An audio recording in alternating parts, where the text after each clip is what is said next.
तो जय हिंद मेरे प्यारे साथियों, कैसे हैं आप लोग। आई होप बहुत अच्छे होंगे, मस्त होंगे, स्वस्थ होंगे और तैयारी को अपने पूरे जोर शोर से कर रहे होंगे।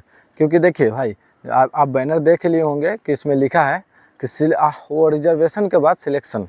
मतलब मेरा कहने का मतलब अब तो आपको पता चल ही गया है कि अग्निवीर का जो 50% रिजर्वेशन अब CAPF फोर्स देने वाली है।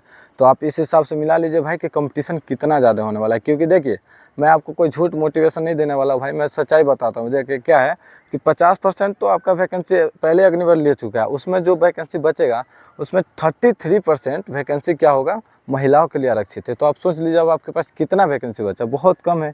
तो देखो भाई, यह समय जो है ना, वो डिमोटिवेट नहीं होने का, हिम्मत रखने का, ठीक है। जो बच्चा डिमोटिवेट हो गया, जो थोड़ा सा भी सभी चूक गया, तो सच में पीछे रह जाएगा।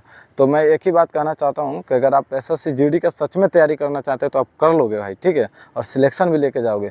क्योंकि देखो, हालात चाहे कैसे भी हो, पोस्ट आ रहा है तो वो तो खाली जाएगा नहीं, वो तो भर के ही जाना है। तो कौन बच्चे होंगे जो वो सिलेक्शन लेंगे। तो उन्हीं सारी बातों पर आज का वीडियो बहुत खास रहने वाला है। तो वीडियो को पूरा ध्यान से देखें, ठीक है भाई।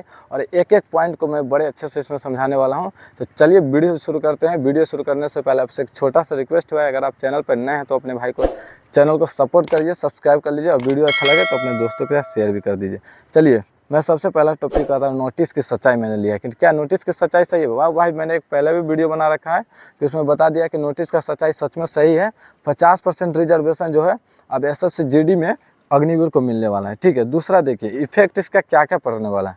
तो इफेक्ट सबसे ज़्यादा प्रभाव आप भी समझ रहे हैं कि इसका सबसे ज़्यादा प्रभाव कट ऑफ पर पड़ेगा। क्योंकि देखो दोस्त, मान लो सीट थोड़ा ज़्यादा रहता है तो ऐसा क्या, थोड़ा कम मैथ्स वाले, कम पॉइंट वाले, कम जो नंबर थोड़ा सा कम लाते हैं, उस बच्चे का भी सिलेक्शन हो जाता है। लेकिन अब जो इस कंपटीशन का होने वाला हाल है, वो आप भी पूरा, मतलब अगर आप स्टूडेंट, सच्चे स्टूडेंट हैं, एनालिसिस करते हैं, तो आपको ही पता चल रहा होगा भाई क्या इसका रहने वाला कंपटीशन। तो मैं आपको डिमोटिवेट नहीं कर रहा हूँ, मैं सच्चाई बता। तो चलिए दोस्तों, अब 3 नंबर पॉइंट की तरफ आते हैं, तैयारी का तरीका।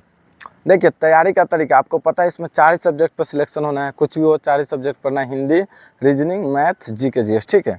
तो देखिए, इससे पहले मैं वीडियो में क्या बताता था अपने भाइयों को कि भाई, अगर आप थोड़ा सा अगर GS को छोड़ भी देते हो लेकिन बाकी सब में अच्छा मेहनत करते हो तो आपका हो जाएगा। लेकिन इस बार आपको क्या करना है, आपको सभी सब्जेक्ट पर प्रॉपर ध्यान देना पड़ेगा भाई।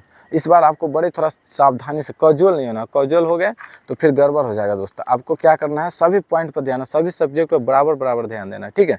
चलिए मैं इसका और भी डिटेल्स में बताता हूँ। जैसे देखिए भाई, और इस साल क्या होने वाला है कि सेक्शनल एग्जाम होता है। सेक्शनल एग्जाम आपको पता नहीं होगा, मैं बता दूँ। जैसे कि आपको जैसे 60 मिनट का एग्जाम होता है, तो क्या होता है, आप अपना टाइम कहीं भी यूज़ करो, कोई सा भी सब्जेक्ट पे। जैसे मैथ को आप 60 मिनट दे दो, उससे आपको एग्जामिनर का कोई फर्क नहीं। लेकिन इस बार क्या है कि अगर आप 60 मिनट दे रहा है तो आपको 15 मिनट ही मैथ के लिए मिलेगा, और 15 मिनट रीजनिंग के लिए, 15 मिनट GK GS के लिए, 15 मिनट मैथ के लिए मिलेगा, 15 मिनट हिंदी के लिए मिलेगा, ठीक है भाई। तो इस तरह से है। तो इसमें सबसे कॉमन चीज़ क्या है पता है आपको, जिस बच्चे ने, मान लो आप एक बार, मैं पहले यही बोलता हूँ कि भाई आप एक बार सिलेबस कंप्लीट करो। एक बार अगर आपने सिलेबस कंप्लीट कर लिया तो आपका मेन फोकस होना चाहिए कि टाइमिंग कम। मतलब जिस बच्चे ने, मान लीजिए कोई बच्चा ये बहुत पढ़ के जाता है, उसको सब कुछ आता है, लेकिन वो टाइमिंग अपना कम नहीं कर पाता है, तो सच में वो इस बार पक्का पीछे रह जाएगा भाई। वो कंपटीशन कम कर देगा, ठीक है। तो चलिए, अब मैं आपको यही बता रहा हूँ कि आप बेशक थोड़ा कम पढ़ो, लेकिन आपका जो टाइमिंग है ना, सवाल बनाने का, मॉक टेस्ट देने का, मॉक टेस्ट तो आपको ज़रूरी देना है। मॉक टेस्ट देने का जो टाइमिंग बहुत कम आना चाहिए भाई। आप बेशक एक क्वेश्चन कम करो, लेकिन टाइमिंग इतना फास्ट कर दो, इतना प्रैक्टिस करो, इतना प्रैक्टिस करो। यही मैं कहना चाहता हूँ कि इस जो अब की बार 26-27 का वैकेंसी आने वाला है, उसमें जिस बच्चे ने अपना प्रैक्टिस कर करके अपना टाइमिंग कम कर लिया भाई, उस बच्चे का 100%, 101% सिलेक्शन फिक्स है, ठीक है भाई। चलिए मैं यही बताने वाला हूँ। और चौथा पॉइंट है, पढ़ाई कम और प्रैक्टिस ज़्यादा। यही बात मैं बताने वाला हूँ कि मैं यही बात बोल रहा हूँ कि भाई इसमें आपको क्या करना है, अपना टाइमिंग कम करना है। तो टाइमिंग कैसे कम होगा?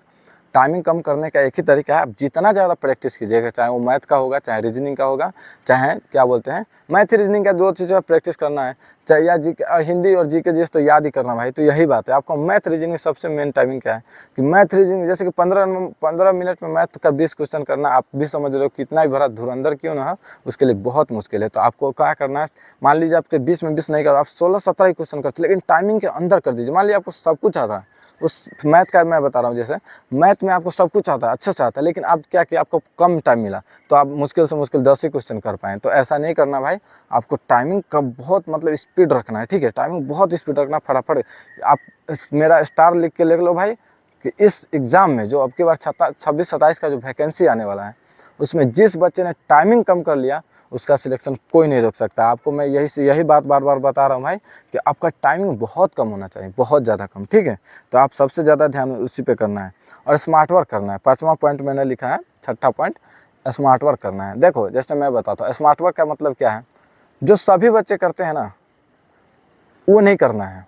स्मार्ट वर्क यही करता है, जो सभी बच्चे कर रहे हैं वो नहीं करना, उससे थोड़ा सा एक्स्ट्रा करना है और थोड़ा सा अलग करना है।